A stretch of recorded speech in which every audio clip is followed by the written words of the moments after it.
किसी विशेष वर्ष में प्रत्येक क्षेत्रक द्वारा उत्पादित अंतिम वस्तुओं और सेवाओं का मूल्य उस वर्ष में क्षेत्र के कुल उत्पादन की जानकारी प्रदान करता है और तीनों क्षेत्रकों के उत्पादनों के योग को देश का सकल घरेलू उत्पाद कहते हैं।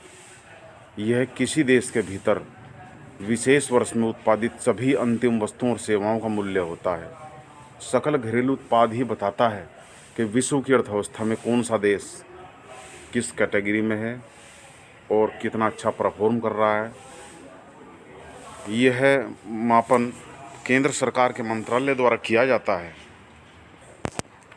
जैसे जैसे हमारी कृषि प्रणाली परिवर्तित होती गई, कृषि क्षेत्र भी समृद्ध होता गया, क्योंकि वो उत्पादन पहले से ज़्यादा होने लगा है।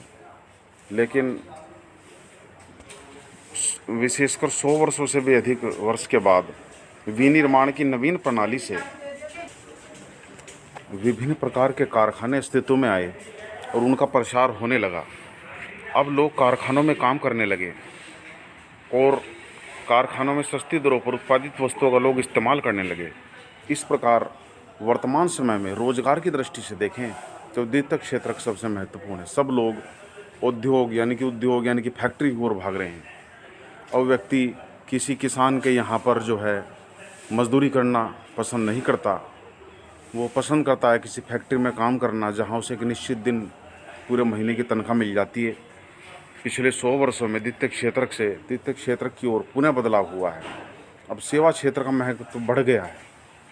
अब संचार और इंटरनेट का युग है, इसलिए उसकी भूमिका बहुत महत्वपूर्ण हो गई है। ये आंकड़ा आप देख सकते हैं, 1973 में ये नीली लाइन आपको दिखाई दे रही है, ये प्राथमिक क्षेत्रक है, हरे वाली द्वितीयक है और तृतीयक है। अब 2013-14 में देखिए आप, तृतीयक हरा रंग कितना लंबा हो गया है। यानी कि प्राथमिक क्षेत्र कृषि का योगदान सबसे कम है, उसके बाद फिर औद्योगिक क्षेत्र कितना बढ़ गया है और सबसे ज़्यादा बढ़ गया है तृतीयक क्षेत्र।